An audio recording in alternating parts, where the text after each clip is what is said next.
बिस्मिल्लाहिर्रहमानिर्रहीम। अस्सलाम वालेकुम। आज 5 फरवरी बरोज़ हफ्ता हम बात करेंगे काजी फैज़ ईसा साहब केस की जजमेंट का, वो पहरा और वो हिस्सा जिसका हमें इंतज़ार था। और वो 4 जजेज़ हैं जिन्होंने इस रिव्यू पिटिशंस को ख़ारिज करने का हुक्म जारी किया था। और जो 6 रुकनी बेंच था उनका ये मानना था कि रिव्यू पिटिशन मंजूर की जाए, जबकि 4 रुकनी जो बेंच है ऑनरेबल, जिसमें मौजूदा हमारे चीफ जस्टिस साहब हैं, वो फैसला तहरीर करने वाले हैं। उन्होंने कहा कि ये जो रिव्यू पिटिशंस हैं ये ख़ारिज होनी चाहिए। उन्होंने उन रिव्यू पिटिशंस को ख़ारिज किया। 100 सफ़हात पर मुश्तमिल एक खूबसूरत फ़ैसला ऑनरेबल उमर अता बंदयाल साहब ने तहरीर किया है। जो मंजूरी का फ़ैसला था वो 45 सफ़हात पर था, जो अखराज का फ़ैसला है वो 100 सफ़हात पर है। और मज़े की बात यह है कि जहाँ पर उनका जो पूरा एक बनाया गया था एक बयानिया कि जज को पूछ नहीं कोई सकता, जज की ऑनर है, जज के का मनसब है, जज पब्लिक ऑफिस होल्डर नहीं है और जज अपने बीवी बच्चों का जवाब दे नहीं है, सारे का सारा उठाकर इस 100 सफ़ात ने उसको साफ कर दिया। 4 रुकनी ये बेंच है। 4 रुकनी बेंच ने ये कहा है कि जजेस भी जवाब दे हैं, जजेस अपने बच्चों के जवाब दे हैं। 2013 में बतौर चीफ जस्टिस, जब ये चीफ जस्टिस थे बलूचिस्तान हाई कोर्ट के, तब वो प्रॉपर्टियाँ ख़रीदी जा रही थी, इनको जवाब देना चाहिए। FBI इनसे पूछ सकता है। बीवी बच्चों के हवाले से जब पूछा गया तो ये वो जो स्पेसिफिक रसीदें हैं वो देने को तैयार नहीं है। बड़ी खूबसूरत और जो हुकूमत की, वज़ीर आज़म की या वज़रा की जो बदनीयती है, इस 100 सफ़ात में ये लिख दिया गया है कि कोई इम्कान ही नहीं है किसी तरह की बदनीयती का, कोई गैर कानूनी काम किया ही नहीं गया। ये वो चीज़ है जो पूरी कौम सुनना चाहती थी। और मैं कौम से ये कहूँगा कि ये 100 सफ़हात पर मुश्तमिल फ़ैसला है जिसके जो मुख्तसर तरीन उसका जो मतन मैं आपके साथ शेयर करने जा रहा हूँ।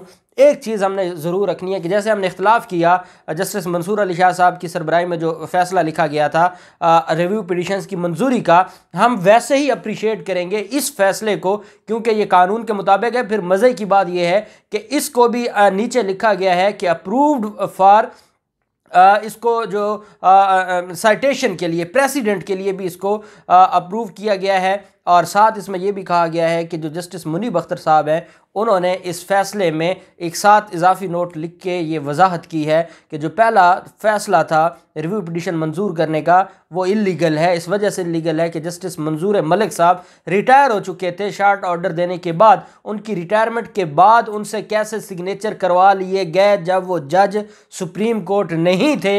ये इतनी बड़ी ग्राउंड है कि इसके बाद उस फैसले की कानूनी अहमियत ही ख़त्म हो जाती है। और जो हुकूमत की तरफ से रिव्यू पिटिशन आएंगी वो कैसे मंजूर होंगी, बड़ी ही अहम तफसीलात है जो मैं आपके साथ शेयर करने जा रहा हूँ। सबसे पहले मैं आपको आज, क्योंकि कश्मीर डे है, यौम यकजहती कश्मीर मनाई जा रही है, तो हम दुआ गो हैं, हम मुतालबा भी करते हैं पूरी दुनिया से कि वो कश्मीर का जो हक़ है, कश्मीर का हक़ उनको दिलवाने के हवाले से अपना किरदार अदा करें। पूरी कौम अपने कश्मीरी बहन भाइयों के साथ खड़ी है। हम शदीद मज़म्मत करते हैं उन दरिंदे ज़ालमों की जो भारतीय फ़ौजी हैं और भारतीय हुकूमत जो हमारे कश्मीरी बहन भाइयों, मासूम बहन भाइयों का खून बहा रहे हैं। और हम दुआ गो हैं कि अल्लाह के यहाँ देर है अंधेर नहीं है। जुल्म फिर जुल्म है, बढ़ता है तो मिट जाता है। इंशाअल्लाह ये जुल्म मिटेगा और कश्मीर आज़ाद होगा और कश्मीरियों को उनके हकूक़ मिलेंगे और हम इंशाअल्लाह अपनी आंखों से ये देखेंगे। अब हम आ जाते हैं 100 सफ़ात पर मुश्तमिल फ़ैसले के कंटेंट्स के हवाले से। एक बात तो मैं आपको बताता चलूँ कि ये मेरे सामने 100 सफ़ात पर मुश्तमिल ये फ़ैसला है और शायद कई घंटे लग जाएंगे। इतना खूबसूरत फ़ैसला है कि मेरा दिल करता है मैं आपको एक एक लाइन पढ़ के सुनाऊं, लेकिन क्योंकि टाइम इतना नहीं होता और ये पॉसिबल नहीं है, तो 10 से 12 मिनट में मैंने पूरा जो फ़ैसला, उसका जो मरकज़ी थीम जो मैंने अपने पास लिखा है, जो उसमें से चीज़ें उठा के वो मैं आपके साथ शेयर करने जा रहा हूँ। 100 सफ़ात पर मुश्तमिल फ़ैसला जस्टिस उमर अता बंदयाल साहब ने तहरीर किया है। जस्टिस मुनीब अख्तर साहब के इजाफी नोट इसमें भी शामिल है। चीफ जस्टिस उमर अता बंदयाल साहब, जस्टिस सजाद अली शाह साहब, जस्टिस मुनीब अख्तर साहब और जस्टिस काजी मोहम्मद अमीन साहब ने नज़रसानी दरख्वास्त खारिज करने का फ़ैसला जारी किया है। तफसीली फ़ैसले में कहा गया है कि जस्टिस काजी फैज़ ईसा साहब की दरख्वास्त समेत दीगर तमाम नज़रसानी दरख्वास्तें खारिज की जाती हैं।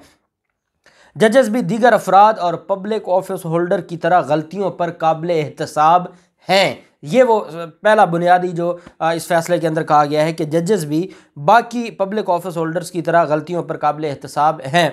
बड़ी खूबसूरत डेफिनेशन की गई है। पहले रिव्यू को डिस्कस किया गया है। मैं बतौर कानून का तालिब इल्म यह समझता हूँ कि एक बुक है कॉन्स्टिट्यूशनल लॉ को समझने वालों की, और जो सुप्रीम कोर्ट की रिव्यू जुरिस्डिक्शन समझना चाहते हैं ये इन 100 सफ़ात को अपने पास रखें और इनको बार बार पढ़ें।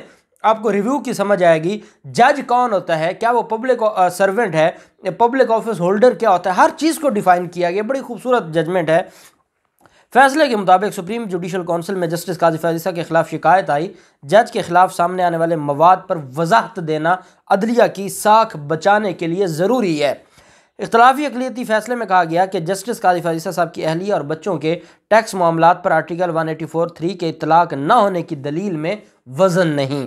जस्टिस काजी फैज़ ईसा साहब अपने और अहलो अयाल के असासों की तफसील देने के पाबंद हैं। ये कह दिया है honourable chief justice Umar Ata Bandial साहब ने और 4 रुकनी बेंच ने कि जस्टिस काजी फैज़ ईसा अपने और अहलो अयाल के असासों की तफसील देने के पाबंद हैं। इख्तलाफी अक़लियती फैसले में कहा गया कि पब्लिक ऑफिस होल्डर पर लागू कवानीन का इतलाक़ जजेस पर भी होता है। जज की इंक्वायरी के लिए जुडिशल काउंसिल का आला फोरम भी मौजूद है। इख्तलाफी फैसले में यह भी कहा गया कि जस्टिस काजी फैज़ ईसा साहब बलूचिस्तान हाई कोर्ट के चीफ जस्टिस थे 2013 में, जब लंदन में प्रॉपर्टीज़ ख़रीदी जा रही थी। इख्तलाफी फैसले में कहा गया कि ताकतवर के सामने सच बोलने से हिचकिचाना नहीं चाहिए। ताकतवर किसको कहा जा रहा है? सुप्रीम कोर्ट के जज को कहा जा रहा है। और जो अफसर है, अगर कोई FBR का अफसर है और वो सच बोलता है, वो एहतसाब की बात करता है, तो उसको हिचकिचाना नहीं चाहिए। जजेस मुआशरे की इलीट क्लास में आते हैं। कुरान पाक में अदल इंसाफ का हुक्म दिया गया है। मुआशरे में एहतसाब का दोहरा मेयार बिगाड़ पैदा करता है। बड़े लोगों को छोड़ देना अल्लाह पाक की हकमियत के इनकार के मुतरादिफ है। एक एक जुमला जो है मैं समझता हूँ इतना खूबसूरत लिखा है उमर अता बंदयाल साहब ने। जज की जिम्मेदारी है कि सच की तलाश करे और इंसाफ पर मबनी फ़ैसले दे। इख्तलाफी अक़लियती फ़ैसले में कहा गया है कि आईन पाकिस्तान पब्लिक सर्वेंट्स या शहरियों को माली मामलात की तहकीकात से छूट नहीं देता। FBR की सरीना ईसा के ख़िलाफ़ तहकीकात से उनकी इज़्ज़त और आज़ादी में कोई फ़र्क नहीं आया। इख्तलाफी अक़लियती फ़ैसले में कहा गया कि सरीना ईसा ने मरकज़ी केस में अदालत में बयान में कहा कि वो FBR की जानिब से सवालात का 13 माह तक इंतज़ार करती रही हैं। इख्तलाफी फैसले में कहा गया कि गलत तासुर दिया गया कि सुप्रीम कोर्ट ने सुप्रीम जुडिशल काउंसिल को जस्टिस काजी फैज़ ईसा के खिलाफ तहकीकात का हुक्म दिया है। जस्टिस काजी फैज़ ईसा साहब ने दलाइल के दौरान कहा कि धरना केस के फैसले की वजह से उनके खिलाफ इंक्वायरी खोली गई।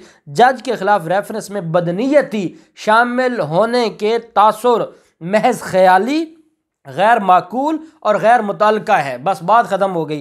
उमर अता बंदयाल साहब और 4 सीनियर जजेस फरमा रहे हैं कि जज के ख़िलाफ़ रेफरेंस में बदनीयती शामिल होने के तासुर का जो तासुर है वो महज ख्याली है, गैर माकूल है और गैर मुतल्लका है।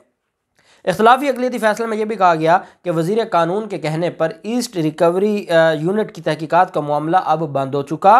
जस्टिस काजी फैज़ ईसा साहब ने लंदन प्रॉपर्टी से लातल्की का इजहार किया। प्रॉपर्टीज़ की ख़रीदारी के ज़राए पर कोई जवाब नहीं आया।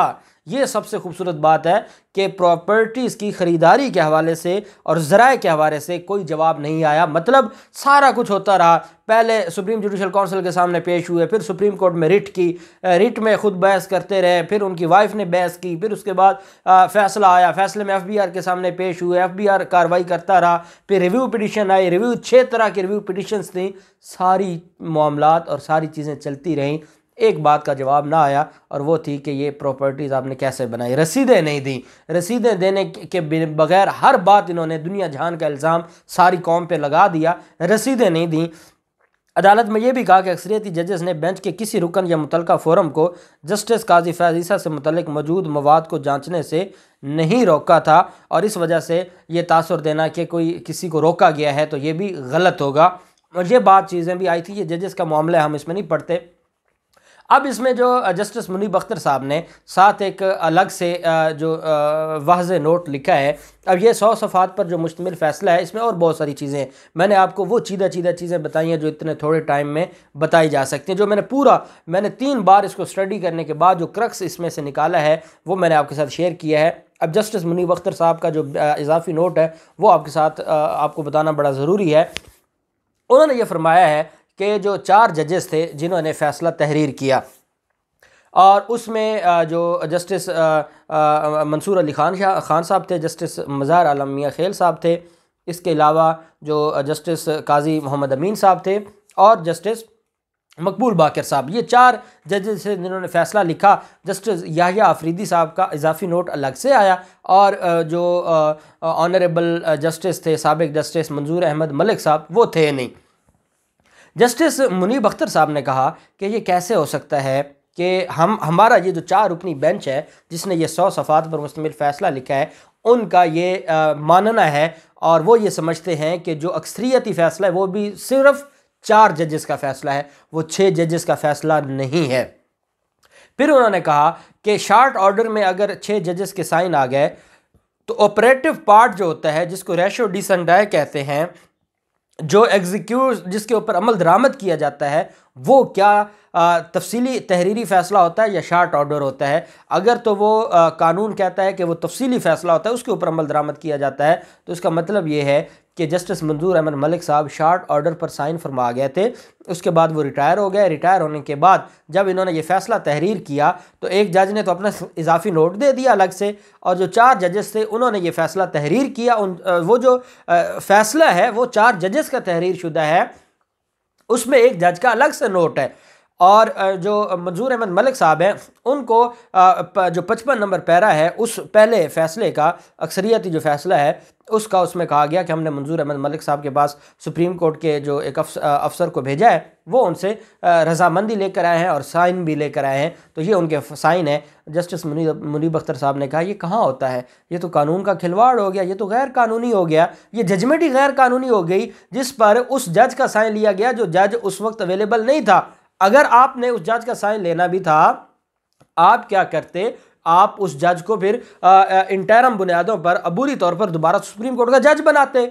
आप जो शख्स उस वक्त सुप्रीम कोर्ट का जज नहीं है, जजमेंट पे कैसे आप साइन ले सकते हैं, और जो बंदा रिटायरमेंट के बाद जजमेंट पे कैसे साइन कर सकता है, इस पर बड़ा सवाल उठा दिया है ऑनरेबल जस्टिस मुनीब अख्तर साहब ने। और साथ उन्होंने ये भी कहा है कि रेशो डिसंडाई जो है वो ये नहीं है कि आप शॉर्ट ऑर्डर दे दें, वो ये है कि जो तहरीरी फ़ैसला है फिर उसके ऊपर सवालात ना उठे।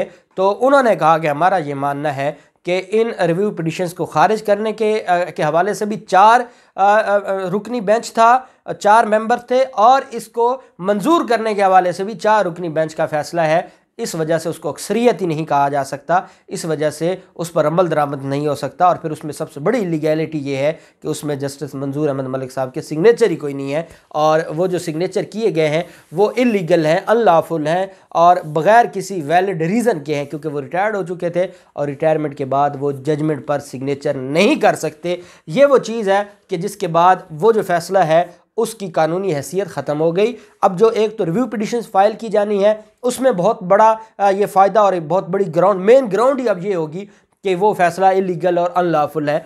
और दूसरा ये है कि ये जो 100 सफ़ात पर मुश्तमिल ये फ़ैसला लिखा गया है, उमर अता बंदयाल साहब को मैं सलाम पेश करता हूँ जिन्होंने ये फ़ैसला तहरीर किया है। उन्होंने कहा है जज भी एहतसाब के पाबंद है, उनका भी एहतसाब होगा। काजी फ़ैज़ल साहब अपने बीवी बच्चों के ज़िम्मेदार हैं, रसीदें वो दे नहीं पाए, और 2013 में वो चीफ़ जस्टिस थे जब ये प्रॉपर्टीज़ ख़रीदी गई तो जवाब उनको देना पड़ेगा।